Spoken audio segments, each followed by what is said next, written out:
ఇక్కడ వర్తించదు. రాష్ట్ర ప్రభుత్వానికి లెజిస్లేటివ్ శాంక్షన్ ఉంది, జ్యుడిషియల్ శాంక్షన్ ఉన్నది, అథారిటీ ఉంది, ఎంపెరికల్ ఎవిడెన్స్ ఉంది, కాబట్టి పెంచొచ్చు అని చెప్పని ఆర్గ్యూ చేసిండ్రు. ఆర్గ్యుమెంట్లు ఇంకా కొనసాగుతూ ఉన్నాయి. డిసెంబర్ 12 నాడు ఫైనల్ హియరింగ్ ఉండగా ఏం మాయరోగం పుట్టిందో, ఏం కుట్ర చేసిండ్రో, ఏం కుతంత్రం చేసిండ్రో జీవో 46 అని చెప్పని పట్టుకొచ్చినారు. ఈ జీవో 46 ఆధారంగా ఇది పెద్ద కుట్ర అయితే ఎన్నికల సంఘం ఈ కుట్రంలో భాగమైపోయి ఇలా సాయంకాలం నోటిఫికేషన్ ఇస్తుందని చెప్పని వింటా ఉన్నాం. ఇంతకుముందే పెద్దలు శ్రీనివాస్ గౌడ్ గారు ఇంకా కొంతమంది ప్రెస్ మీట్లు పెట్టినారు. వాళ్ళు చెప్పినారు, వాళ్ళు ఏదైతే రిజర్వేషన్ రోస్టర్స్ ఏదైతే అనౌన్స్ చేసినారో జిల్లాల వారీగా ఎక్కడ కూడా బీసీలకు 20% దాటలేదు అని చెప్పని ఆల్రెడీ కంప్లైంట్ చేసినారు. నేను చెప్పొచ్చేది ఏంటంటే మీరు ఒక్కసారి వినండి దయచేసి, మీడియా మిత్రులు దయచేసి మీరు శ్రద్ధగా, ప్రజలు కూడా దయచేసి వినాలని చెప్పని నేను కోరుతా ఉన్నాను. This GO is 42% of reservation ఇచ్చేది. ఇది సెప్టెంబర్ 26 తారీఖు నాడు. 22 నవంబర్కి వచ్చేటప్పటికి హైకోర్టులో కేసు పెండింగ్ ఉన్న తర్వాత ఏమంటాడంటే, ఎలక్షన్ టు గ్రామ panchayats under Telangana Panchayat Raj act 2018 as amended, comprehensive guidelines on reservation in supersession of earlier orders అని చెప్పనంటాడు. In supersession of earlier orders అంటే నేను దీన్ని కొట్టేస్తున్నా అని అనుకోవాలంటున్నాడు. జీవో 9 42% రిజర్వేషన్ కోర్టులో పెండింగ్లో ఉండగానే దాన్ని కనీసం రిఫర్ చేస్తలేడు. ఈ 9 జీవో ఉందా, సచ్చిందా, బతికిందా, దీన్ని విత్డ్రా చేసిందా చెప్పకుండా స్ట్రైట్ అవే నేను 42% రిజర్వేషన్ల గురించి మాట్లాడకుండా నేను పాత రిజర్వేషన్లు అమలు చేస్తా అని చెప్పని 46 జీవో పట్టుకొచ్చినాడు. ఇది కూడా చూడండి ఎంత దుర్మార్గమైన మోసం అని చెప్పడానికి నేను చెప్తా ఉన్నాను.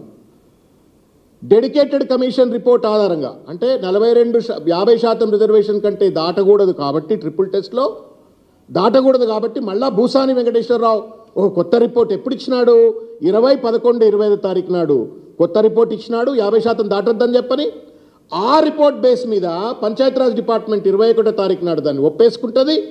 22 తారీఖు నాడు మళ్ళీ పంచాయతీరాజ్ డిపార్ట్మెంట్ పాత రిజర్వేషన్ల మోడల్ని ఎన్నికలకు పోతామని. ఏం తమాషా చేస్తున్నారా? డ్రామా కంపెనీ నడుపుతున్నారా? ఏమనేది మహేష్ బాబు జూనియర్ ఎన్టీఆర్ సినిమానా? ఓవర్ నైట్ చుట్కీపై డెసిషన్స్ మార్చుకోవడానికి చుట్కీపై డెసిషన్స్ మారిపోతుందా? తమాషా ఇదేమన్నా? డెమోక్రసీయా ఇది? రాజ్యాంగమా? ఎన్నికలా? ఏం పిల్లల పరాశకాలు ఆడుతున్నారా? ఆయన ఒక్క డెడికేటెడ్ కమిషన్ రిపోర్ట్ ఇంతవరకు బహిర్గతం చేయలేదు. ఎక్స్పర్ట్ కమిటీ రిపోర్ట్ బహిర్గతం చేయలేదు. వర్కింగ్ గ్రూప్ రిపోర్ట్ బహిర్గతం చేయలేదు.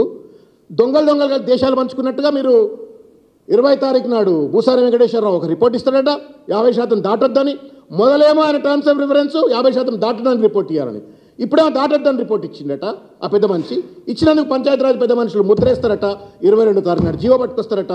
ఇవాళ 25 తారీఖు నాడు నోటిఫికేషన్ ఇస్తారట. ఏం నడుస్తూ ఉంది తెలంగాణలో? ఇదేనా పారదర్శక పాలన అంటే? ఇదేనా ప్రజాపాలన అంటే? అడ్డమైన దొడ్డిదారి పాలన కొనసాగిస్తూ ఉన్నారు. ఇలా చిల్లర డ్రామా ఇది. జూబ్లీహిల్స్ ఏదో గెలిచిపోయినాం కాబట్టి అదే డంకా మళ్ళీ మేము ఈడ కూడా డ్రామాలు ఆడతామని చెప్పని డ్రామాలు ఆడుతున్నారా మీరు? కాన్స్టిట్యూషనాలిటీ లేదా? ప్రాసెస్ అండ్ ప్రొసీజర్ అడహరెన్సే లేదా? ఏం పద్ధతే లేవా? రీతి రివాజులే లేవా? రాజ్యాంగానికి అతీతమైన శక్తి ఏమన్నా? రేవంత్ రెడ్డి క్యాబినెట్ మంత్రులు ఏమన్నా? ఏం చిల్లర కంపెనీ నడుపుతున్నారు మీరు ఇక్కడ? పద్ధతి లేదు, భయం లేదు, భక్తి లేదు. రాజ్యాంగం అంటే భక్తి అని ఉండాలా, ప్రజలంటే భయం అని ఉండాలి. ఈ రెండు లేకుండా బరి తెగించినట్టుగా జీవోలు పట్టుకొస్తా ఉన్నారు. దానికి ఎన్నికల సంఘం ఇవాళ నోటిఫికేషన్ ఇచ్చేటట్టుగా తయారవుతున్నట్టుగా కనబడతా ఉంది. బిట్రేయల్ ఇది, మోసం, దగ, కుట్ర, నయవంచన. పాలకుడికి భయం భక్తి రెండు ఉండాలండి. అరే ఏం చిల్లర 200 కోట్లు ఖర్చు పెడితివి, కోట్ల మంది ప్రజల యొక్క భావోద్వేగాలతో చెలరేగితివి, ఇస్తున్నాను పాలాభిషేకాలు పూలాభిషేకాలు. ఒరి ఆయనే రేవంత్ గౌడ్ అయిపోయి, ఆయనే రేవంత్ యాదవ్ అయిపోయి, రేవంత్ ముదిరాజ్ అయిపోయి, అన్నీ అయిపోతివి, దండలేయించుకుంటే నోట్ల మన్ను కొడతా ఉంటివి ఇట్లా అడ్డమైన జీవోలతోటి. ఇదేం న్యాయం చెప్పు? నేను ఒక మాట అడుగుతున్నాను, మీరు చెప్పండి. నేను హైకోర్టులో నా గవర్నర్ నా ఎమ్మెల్సీని కొట్టేసినప్పుడు చాలామంది నువ్వు కోర్టుకు పోకన్నారు నన్ను. ఇన్ఫ్యాక్ట్ నవ్వుతారా నువ్వు కోర్టుకు పోతే, గవర్నర్ కొట్టేసినాక గవర్నర్ పోతావా, నీకు తెలివి ఉందా నీకు, నువ్వు పోకు అన్నారు. అంటే నేను కొట్లాడతా there is a constitutional violation, గవర్నర్కి ఆ హక్కు లేదు, తప్పు చేసింది, నేను కోర్టుకు పోతా అంటే సరే పెద్దలు కేటీఆర్ గారు అందరూ నాకు ఆశీర్వదించారు, కేసీఆర్ గారు ఆశీర్వదించారు, పోయినాం కొట్లాడిని. నేను పాయింట్ చెప్పొచ్చేది ఏంటంటే, నేను కేసు వేసి లాస్ట్ జడ్జిమెంట్ వచ్చేంత వరకు కూడా ఏ నరమానవానికి నమ్మకం లేదు జడ్జిమెంట్ మాకు ఫేవరబుల్ వస్తుందని. ఏ నరమానవుడికి కూడా నమ్మకం లేదు. ఈడేదో పిచ్చోడు అక్కడిక్కడ ప్రెస్ మీట్లలో వరినట్టు ఆడవాడు వరులుతున్నట్టున్నాడు, ఏదో వస్తుందా రాదా సస్తుందా అని చెప్పని అనుకున్నారు. ఫైనల్లీ ధర్మం గెలిచింది, సత్యమేవ జయతే, వాళ్ళ అపాయింట్మెంట్లు తప్పు అని, గవర్నర్ చేసిన రిజెక్షన్ తప్పు అని చెప్పని ఆర్డర్ వచ్చింది. ఏమో ఇప్పుడు కూడా అట్లనే ఆర్డర్ వస్తుందేమో.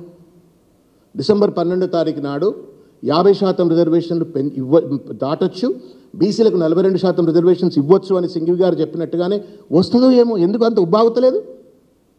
ఏమైనా కాన్స్టిపేషన్, ఏమైనా గోళ్ళు వేసుకుంటారా, జిలాబ్ గోళ్ళు వేసుకుంటారా ఏమైనా? ఎందుకంత అంత ఆగమాగం అయిపోతా ఉన్నారు? December 12th, court is yet to decide on the validity, tenability